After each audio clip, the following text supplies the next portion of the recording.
Alrighty. Dylan, if you could just tell us a little bit about yourself, where you work, what position you hold. Yeah, so well, I'm Dylan Blakesley. I'm a naval architect and ocean engineer.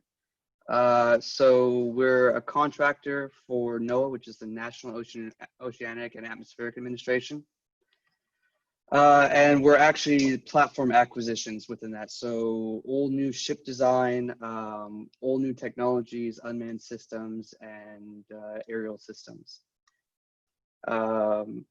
I went to college at Texas A&M for 6 years to get my undergrad.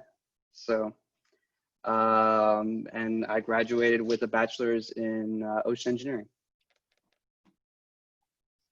Okay, so let's and that's start. my dog in the background looking for cookies.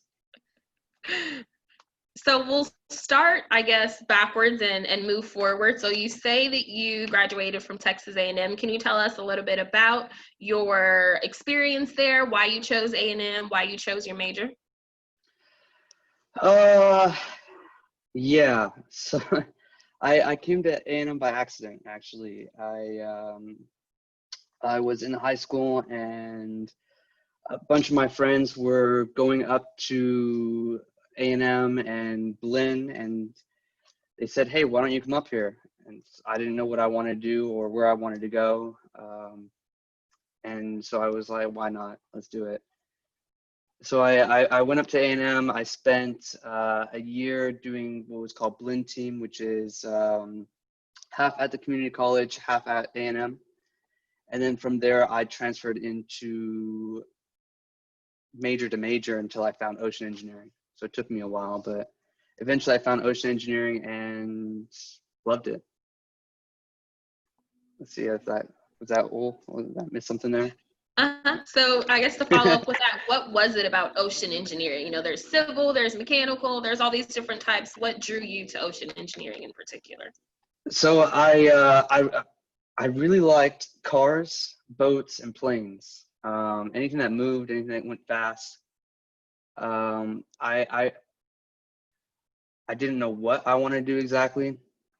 And from all my skipping around, I found ocean engineering, and A&M was the only school in Texas that had an ocean engineering program, and maybe like one of two in the US.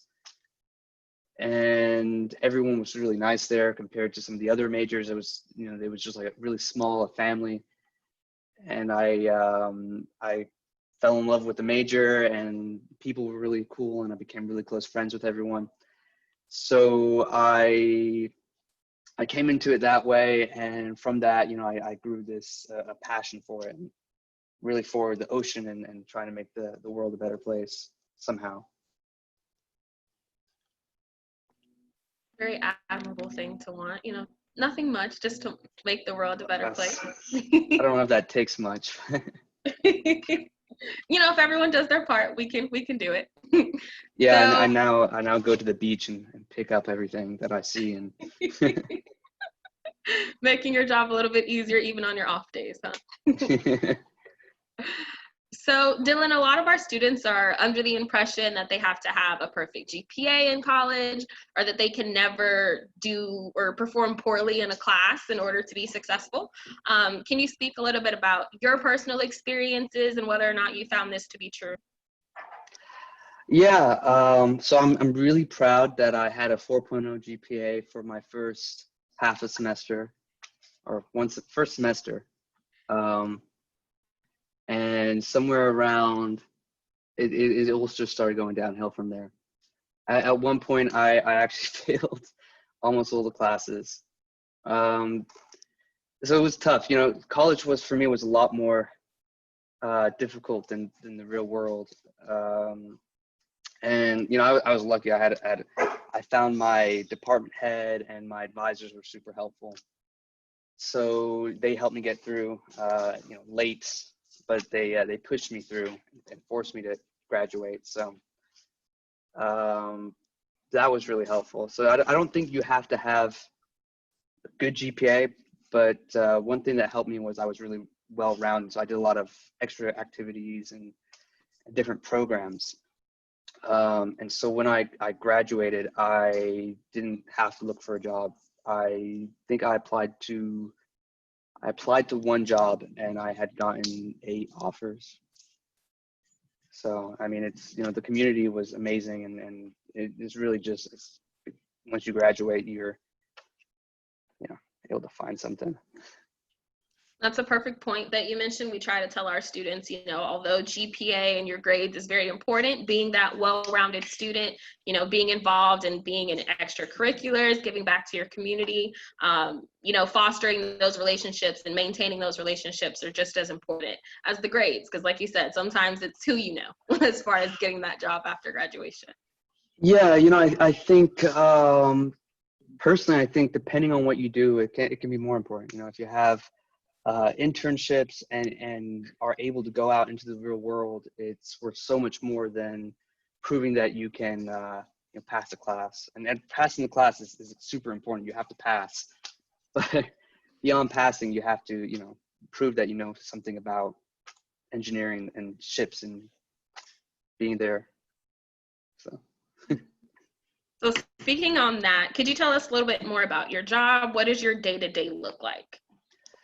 Yeah, so I do a lot of things, a little bit of everything. I was hired for platform acquisitions, which is the government says they want a new ship to research the ocean. And I do everything from meeting the requirements to the physical design, looking at the shipyard designs.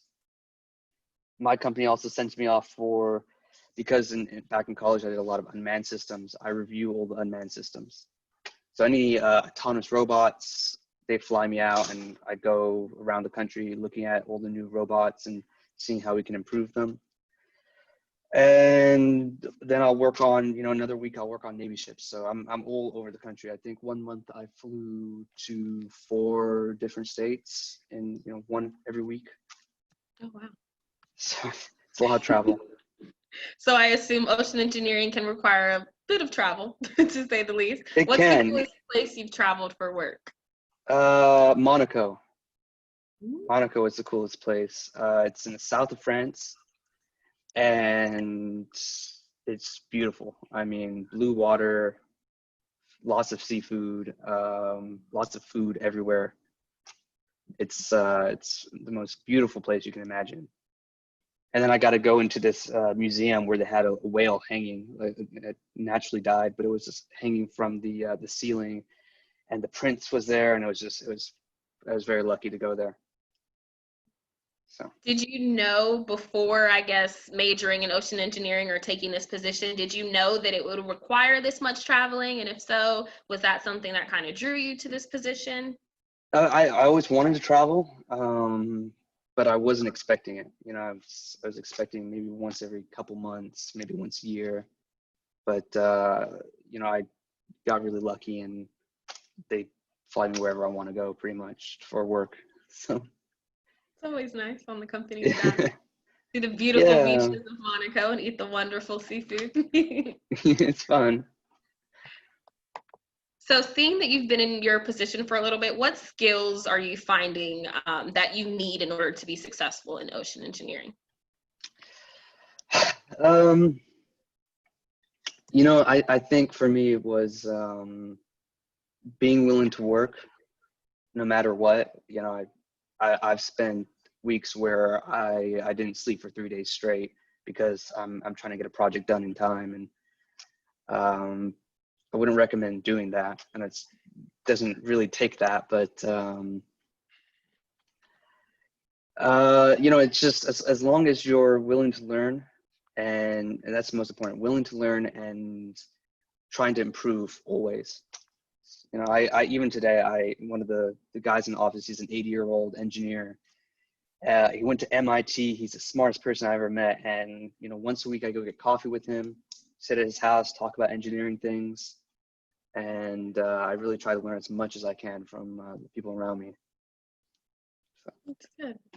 I'm sure he's been with the company for a while and has a lot of great knowledge to kind of pass down to you also. So I imagine that helps. Yeah, he used to be a spy, so that's pretty cool. Oh, wow. Stories are just out of this world. So what are some of the different paths people can take in this field? I know we've heard about your path. What are some of the paths maybe that your coworkers or other people at ECSTech have taken to get to where they Yeah, are? it's split between a couple branches. You have marine engineering, ocean engineering, and naval architecture. I'm between ocean engineering and naval architecture. So what I do is unmanned and ship design. Just ocean engineering is oil and gas. So if you want to go offshore and make a lot of money, a lot more than I do, drilling, looking for gas or minerals, drilling into the deepest parts of the ocean, living on the ocean for 6 months at a time. That's ocean engineering.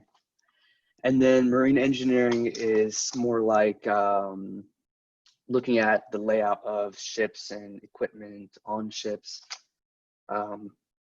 Really important, something I know very little about. But they're, I know they're needed and we have a lot of them, so. So how can someone find a job in the field of ocean engineering? How important and how valuable can internships be in this field? Internships are super, super important. Internships and projects are super important. So internships almost always in this field turn into a job offer. So if you stay with them, if you do an internship for a year, you get a job offer. And so my company does that. The company I worked for in college did that. And so that, if you can get an internship in college or going into college and as many internships as possible, it's plus they pay really well. They pay, I think in Houston, they pay $15 to $20, no, $23 an hour for an internship, right? Like that is That's oil and gas. They don't pay much more once you get there, but no, I mean, they pay really well. And that paid a lot of my college is doing internships. Okay. So it's, that's definitely it's super helpful. Okay, good. How early do you think students should start looking for internships? How early is too early? If I could go back, I would have done it starting in high school. Senior year of high school, going in, I probably would not have gotten some really cool ones, but I would have applied everywhere, especially being in Houston, you're right by NASA. I would have applied to NASA, I would have applied to oil and gas companies, anyone who would let me in. And then I probably would have done one every semester in summer and fall. It's a learning experience. You get to go there in person. Anywhere where you can touch things in person, it's a lot of fun. I think you mentioned a good point too. You might not get the ones that you think are really cool or the ones that you want. Yeah. But even submitting your application, getting your foot in the door, having someone see your name early on so that when you come back again as a college, possible intern seeing your name again might definitely open that door. Great advice. Yeah, it's really cool being in Houston because you have all the oil and gas and tech companies there. And the only place in the US besides Houston is really, unless you want to go into tech and Google, is Washington, D.C. So it's either Washington, D.C. or Houston, top places to be. So for any students listening in, this is a hub, basically. Take advantage of all the opportunities right here in your backyard. Do your research. We have a lot of different companies, whether it be local, global, they're all located here in Houston. And that's a great way, like Dylan said, to kind of get your foot in the door, apply for some of these internships early so you can have that job kind of waiting for you after graduation. Yeah. And if you end up working for one of the big oil and gas companies, you can pretty much do whatever you want after that. I mean, you can go anywhere. They really, it's a big deal to Shell or Chevron, Exxon, and they hire a lot of interns. Okay. Very good advice, something to What keep in mind, guys. So Dylan, what is the most satisfying part of your job? I really like that. So NOAA, its goal is to research Earth and try to benefit the environment in some way. So whether they have satellites or ships, I like being a part of that bigger mission is to, we're trying to make the planet greener and better and research all of it. we've researched less than 5% of the ocean, and the last 10 years they have been trying to map the entire ocean.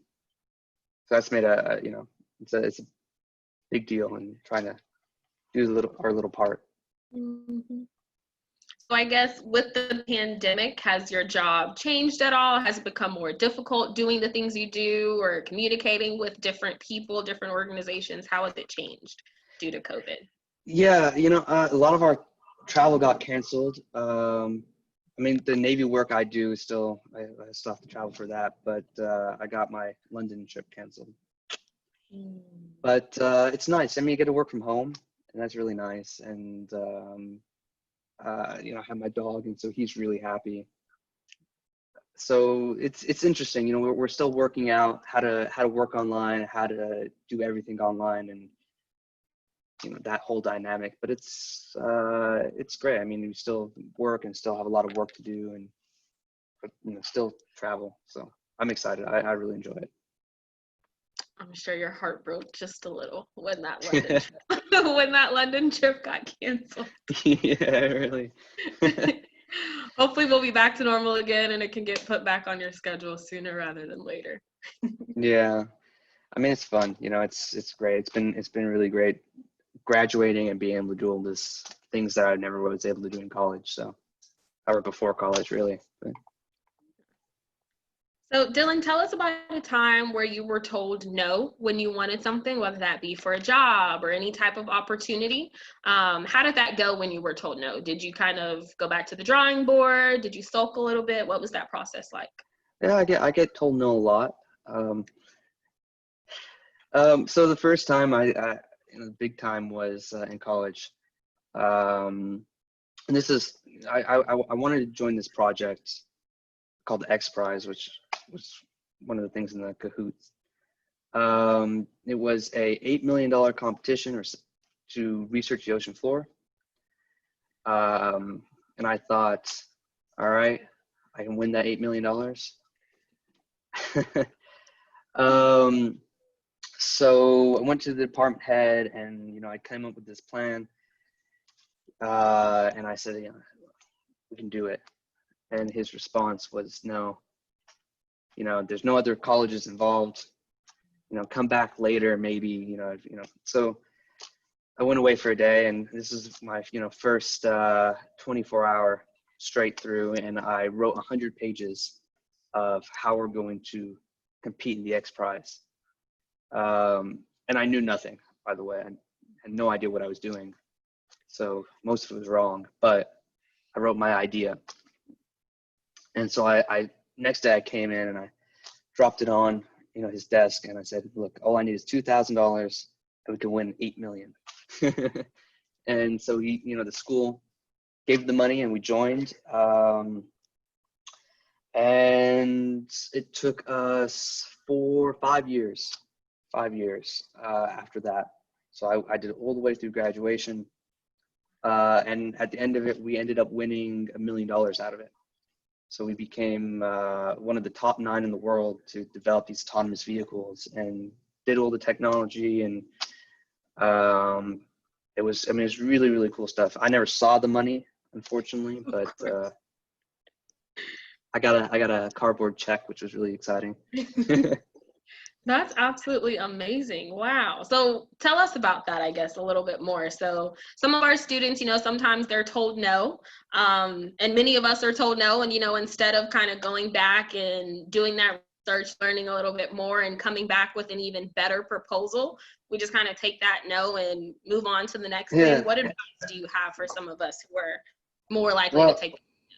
Well, I spent the entire 5 years just going door to door. And so I went to maybe 1,000 companies, emailing, 100 a day, need help. And from that, I got, we ended up raising $4 million to build our vehicle, and we got 13 big, companies, oil and gas companies, and satellite companies, and defense contractors all around the world. So I had friends in Germany, France,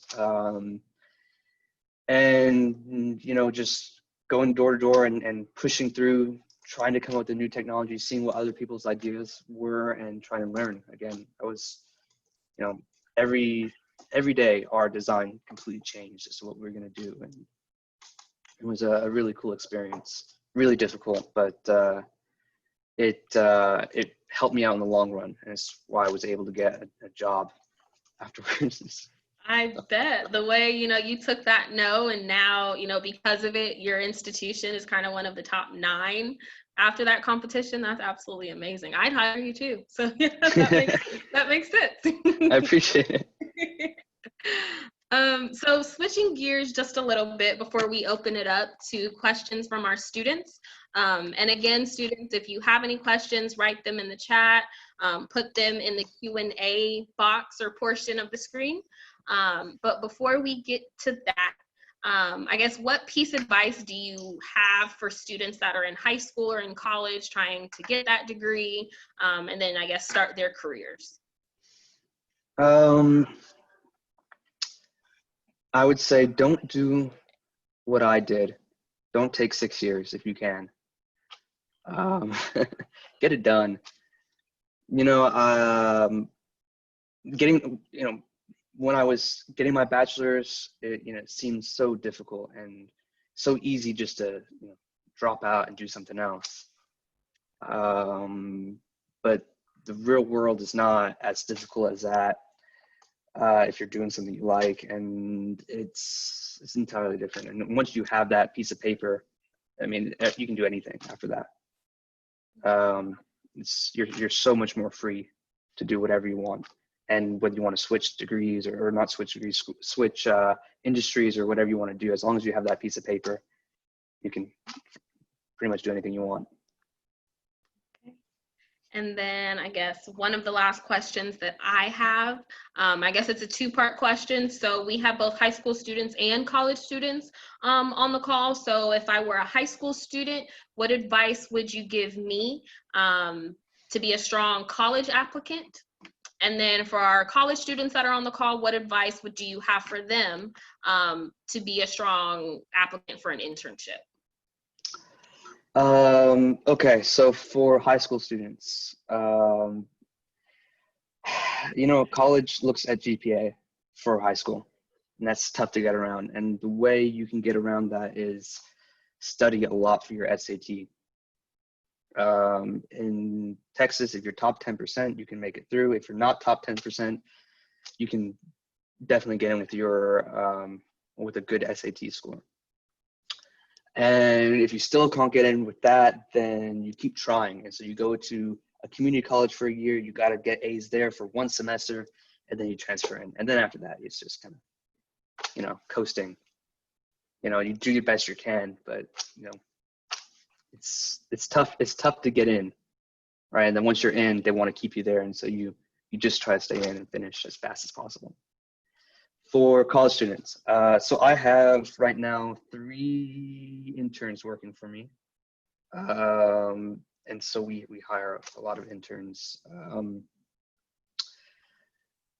I would say, when you're applying, you get that first semester, try to keep that first semester in college high, and then I would just keep applying to internships. You get one, and then the next semester you take another one. And as long as you do the best you can in that internship, you have a good reference, and you have someone who can push you through for the next time.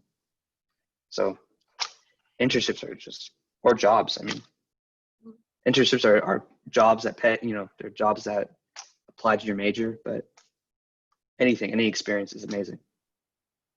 And then I guess I just have one more question. I guess going back to the internships, do you think it's better for a student to get one internship and continue on with that same company or organization, or should they do different ones with different organizations or companies? That's tough. Depends, I think. Do you want to go for that company? Is that the company you want to work with when you graduate? Or do you want to kind of explore your options? If you decide that, hey, I like boats, but I also want, you should definitely try to stay within your major. You can say, hey, I like boats, but do I want to do ships or unmanned drone ships, or do I want to do propellers? You can explore that, and that gives you a lot of experience. So you want to, if you can, and if you want to go and work for someone else, then you can try to become as well-rounded in that field as possible. And if you want to do, one company and that's what you want to work for, yeah, do 3 years, and they keep you up, and it's the easiest way to advance in that company. You'll advance super quick. Okay. So it seems like with the college students, you guys have a little bit of research to do as far as finding internships, finding which company is the best fit for you. Do you want to do kind of like Dylan said, and I guess shop around or get a little bit more well-rounded in the industry? Or do you know, this is my first internship, this is who I want to land my job with afterwards? And then also going back to the high school piece, like Dylan said, normally, yes, your SAT and ACT scores will be very important. I think this year with COVID, that'll be a little different, kind of as we've spoken with our students about, this year in particular, schools may go to test optional. So it's going to be very imperative, very important that you're finding things to do, things with your time and your free time to kind of make up for what you would be doing if you're in the classroom or if you were having a regular summer. I'm sorry, Dylan, were you going to say something? Oh, I was saying it doesn't help though if you're into cars, you want to do automotive, and then you take a semester doing like a candy factory, that kind of. There are a lot of people who do. I mean, it's great experience, but for when you apply later on, it's they see that you're not as committed to that general region. Right, so it's a game you have to play to try to balance yourself out. So your best advice would be to kind of stick with your major and do things pertaining to that. Yeah, I mean, you should hopefully find a major you love and you like, and then try to like stick, along that path somewhere. Okay. So Dylan, you must have done an amazing job. I see plenty of questions in our queue from students. So I guess our first question, I know you mentioned it in the beginning about, switching majors. How many times did you change majors, and what was that experience like for you at A&M? 3 times. So I changed once from, what was I forgot my mathematics. So I ended up actually getting my associate's in math after I graduated.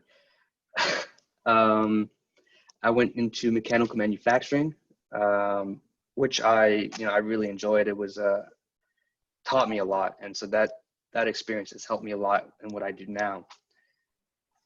And then I switched from there because I wanted to potentially get my professional engineering license, and it took 8 years in mechanical manufacturing and only 4 years in ocean. So I switched to ocean, and I had taken a couple more courses. It was a little more difficult, but it was turned out to be perfect for me. It kind of all worked out, and it was hard, but it in long term, it's great. All righty. Another question here is, so throughout your undergrad career, who would you say is someone that made a positive and lasting impact on you, and why? Through my undergrad career, it was definitely my department head. I met him my sophomore year, end of sophomore year, and he stayed with me and helped me and was there to advise me and help me push through school all the way through my 3rd senior year. So he actually, when I crossed the stage, he gave me a hug. So I don't know if he thought I would do it, but eventually I did. You got the job done. Yeah, I made it, it worked out. What has been your favorite project that you worked on in your current position? I know we talked about what's your favorite place that you got sent, but what's your favorite project? My favorite project ever has been the college one. What I'm doing now is super cool because I get to see, what we were doing in college is now being used in industry by all of our competitors. So now I'm reviewing them. we said, okay, we need to map the entire ocean. What's the way to do that? Well, we should build a robot that can swim across the entire ocean and take a high definition scan. And none of that technology existed. No one thought it was possible. So we built, artificial intelligence. We worked on this giant torpedo looking thing. Something had to tow it. So we had to build one of the first drone ships. And so we had this massive, this race boat that we converted into a drone ship. And we had to communicate. So we went to a small country called Luxembourg and found a satellite launcher, and they actually launched all the satellites through SpaceX. And so they provided us a private satellite in space for a month.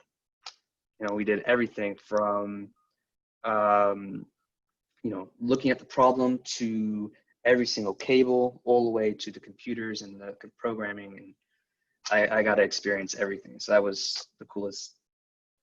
And people still ask me about it. So it's always nice when something that you've done in college, whether it be a class you took, something you worked on, actually comes back up later on. It kind of makes you realize and remember, okay, I didn't go through all of that in vain. Like, it was actually. Yeah, it's definitely helped me out a lot. So. Good. So we've had other career panels in the past, and it's include either engineering and I guess kind of how that tailors to and how that goes with, I guess, the technical part of it, the writing part. So does your day-to-day involve any type of technical reports? Does it involve any type of writing? Yeah, unfortunately. I don't like writing that much, but I do a lot of it. So I've gotten, I like to think, okay. Yeah, I write at least one report a week.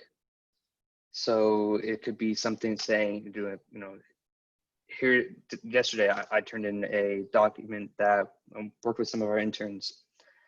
Here's what the ships do now. They're all, you have 60 people on board. If we did it all autonomous, we could have 10 people on board and make the argument, this is the future, this is the next 10 years. So I do papers like that probably once a week, push them around. And I'm also on the implementation team for all unmanned systems in NOAA. So that's heavily writing intensive, very, very, very writing intensive. Using a different side of the brain than when you're doing the engineering part, the numbers part. Yeah, what I do is I argue, I just sit there and I get angry and I type what I think and then I go back and I try to be polite. Yeah. Just gotta get it on paper. Yeah. So did you do internships in college? And if so, how did you balance that with your college courses? Well, not very well, obviously. I did, the project took up so much of my time. But through that project, I was able to get internships. So I was doing an internship in Houston, and I was driving to College Station every day. So I was taking 2 classes in the summer, on Tuesdays, Thursdays, or one on Tuesday, Thursday, one on Monday, Wednesday, Friday. And then right after class, I'd drive 200 miles to South Houston, go to work till 11 p.m. and drive back. It was tough, but it gave me a lot of experience. And that's what I would never take that back. It was fantastic. But it's tough. I mean, do better than I did, right? Pass your classes, don't fail any, because that's just wasting money. And try to get at least B's, A's, obviously, if you can. But yeah, that's it. That's all I have. I guess, no, you're good. I guess kind of going off of that, the schedule you had, how much you had to sacrifice and everything that you had to do, what continued to motivate you through undergrad as you were kind of facing all these different obstacles? You kind of had to work in Houston and go to school at A&M, and took you a little bit to graduate. What were some of the things going through your head, and how did you endure and kind of stay on the course? Yeah, for me, it was definitely my department head. He's always pushing me. there were a lot of nights that I looked at, because they make it so easy to drop. There's a little button there that you on your portal. And so I was just sitting there thinking, okay, I can unenroll and, take a nap.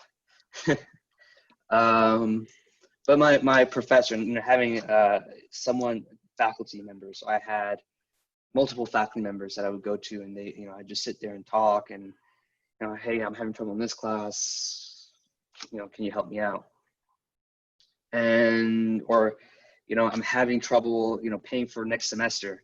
I don't know what to do. And they would go above and beyond and try to push, either you get scholarships or they, end up helping you somehow. They figure out a way to get you through. And that was, something I never expected, and was the only reason I graduated.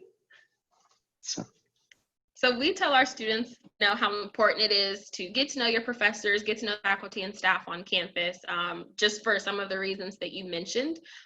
Sometimes they take our advice, sometimes they don't.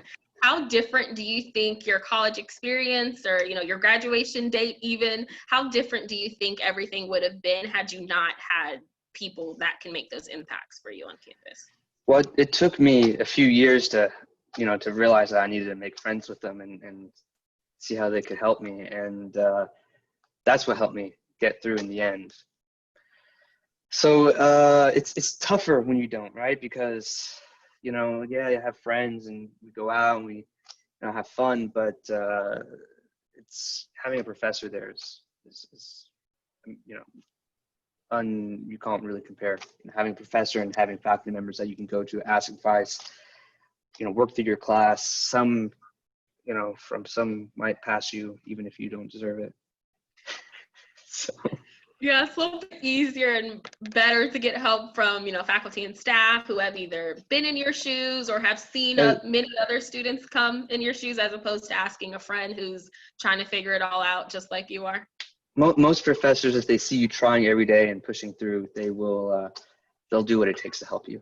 They'll make sure that you pass that class. Right? So it's most professors. So. Yeah, there's a couple. So another one of our students infatuated with the fact that you could have possibly gone to London. What was your company going to do in London? What was going to be your job if you went? I was going to go to London to, what was I going to do officially?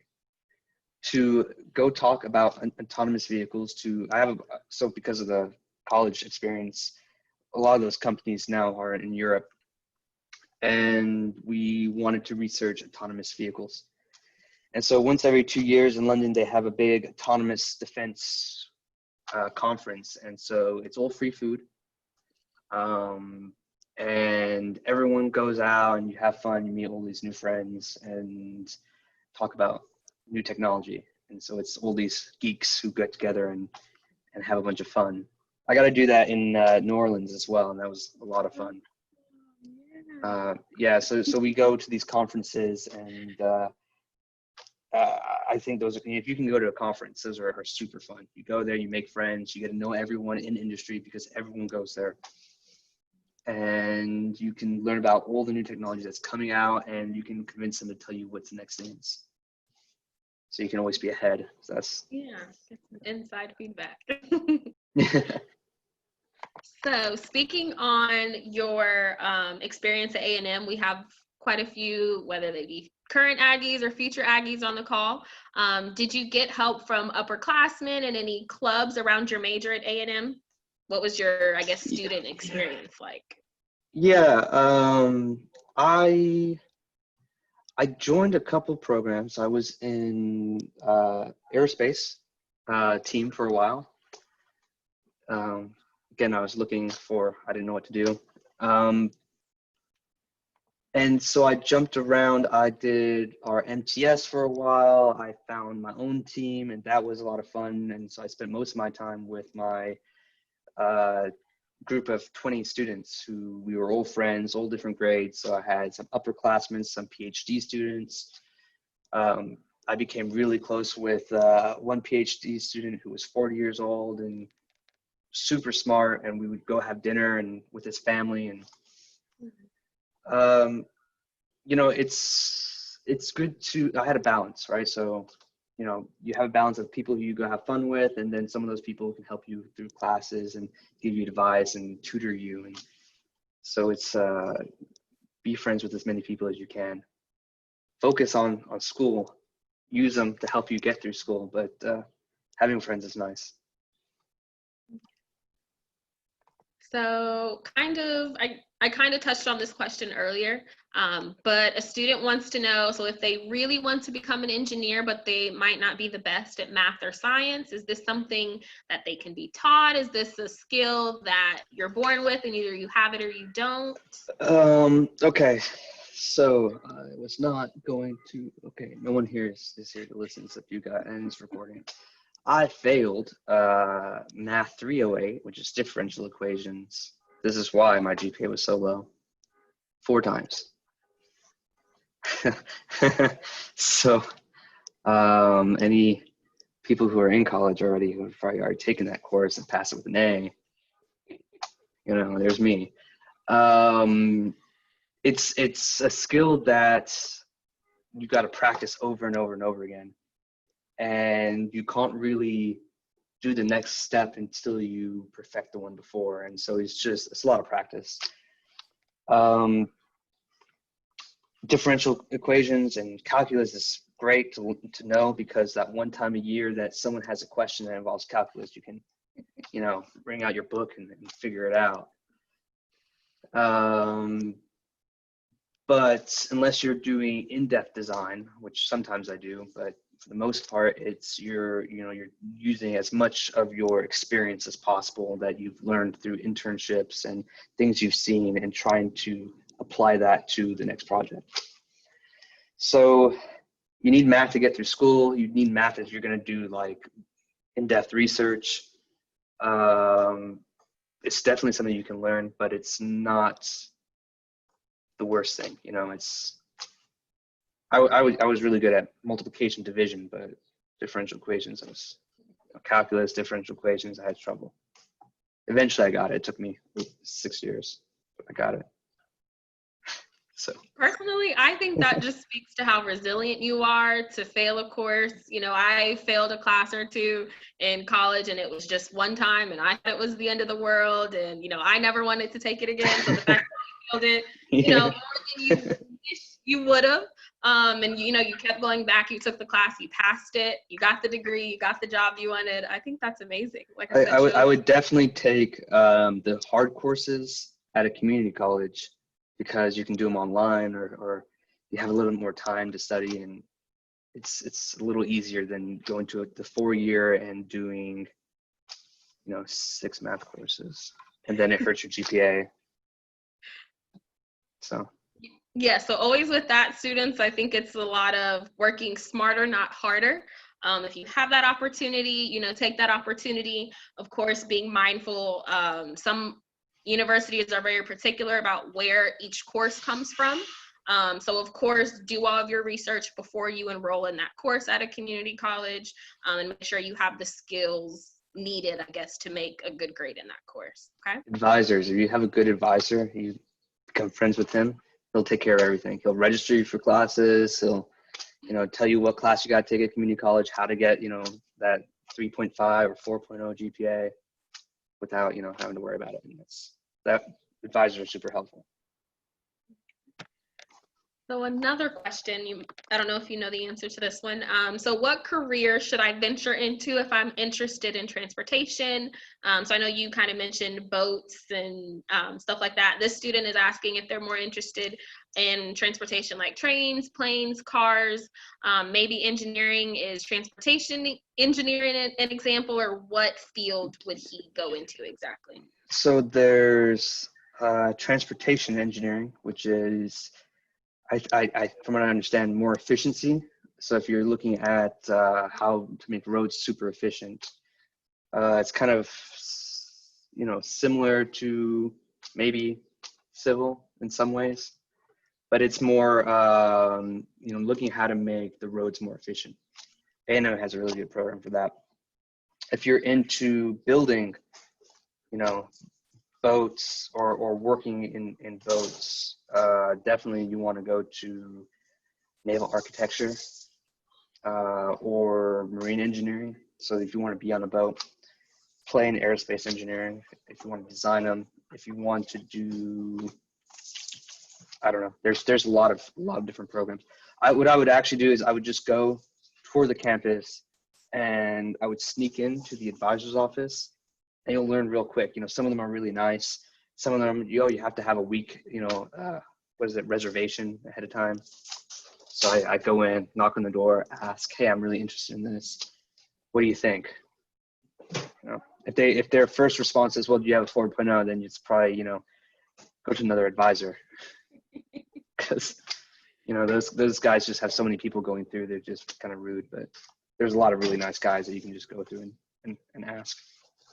And as you've shown us, if a door closes, keep knocking and someone will open. Bother everyone. So most people will answer. Most people are nice, so you just bother everyone. That's what I recommend. Someone will get tired and answer. So I see we have one more question.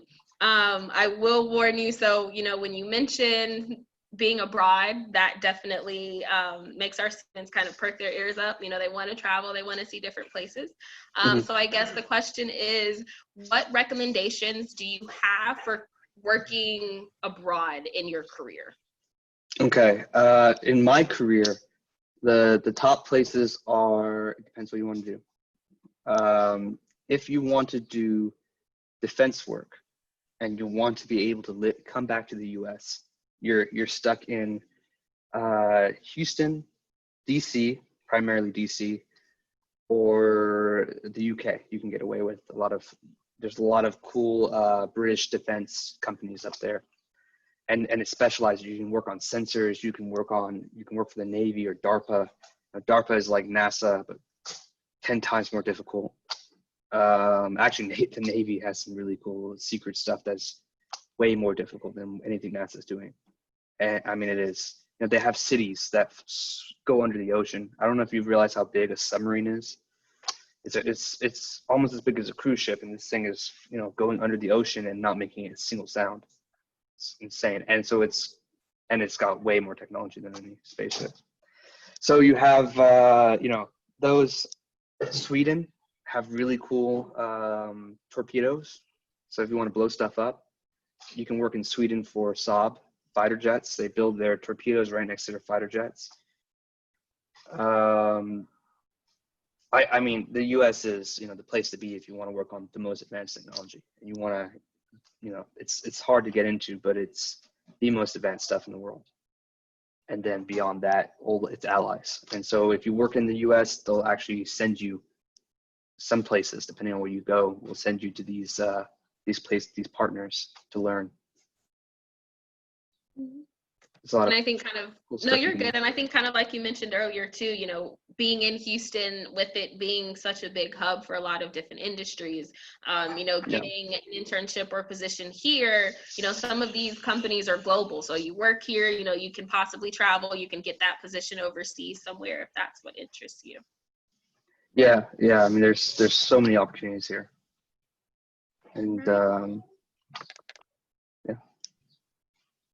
So those are all the questions I had. I don't see any more from students. So Dylan, if you could just leave us with one last piece of advice, whether it be, landing the dream school that you want to go to, or the job that you want, or something about your career path, kind of what it took for you to get to where you are. Just one last piece of advice for our college and high school students. Yeah, one thing I learned is you think you want to be somewhere, right? And then you get pushed wherever. Don't set your goal to, I have to work at this oil company, or I have to work at this airplane manufacturer, or whatever your one goal is. Do the best you can, and try to keep yourself open to whatever new opportunities there are. There's always something, and you might find something that you're 10 times more passionate about. So I agree. If you only have your eyes fixed on one opportunity, another great one might present itself, and you'll be so focused on, what you thought you wanted, that you might say no to a really great opportunity. Yeah. So thank you so much, Dylan, for coming to speak to us and our students today. We greatly appreciate it. Our students had some great questions. You had great insight. I don't believe there's any more questions. While everybody's thinking, Dylan, I want to thank you. Dr. Giramaji was so complimentary of you. When we were speaking with him, we were asking for some students that could talk about the ocean engineering, because my husband, Bill, was an ocean engineer. And he gave me your name, and he said, he's not a 4.0 student, but he is one of the best, most determined students I've ever had. And so he said, a lot of 4.0s come through, but they don't accomplish what you did. So thank you very much. Thanks for sharing your story. And for those on the call, the other very cool thing that the Ocean Engineering Department is working with us, hopefully next summer, that we're going to be able to do a camp at A&M Galveston with future engineers, not necessarily ocean engineers, but they'll give you a flavor of it. So that's something we're working on, and he and Dr. Giramaji is very passionate about. So stay tuned for more details. And I'll tell you one other thing about living overseas. Just say yes, because a lot of people don't want to do it. So you say yes, and you'll get to travel the world.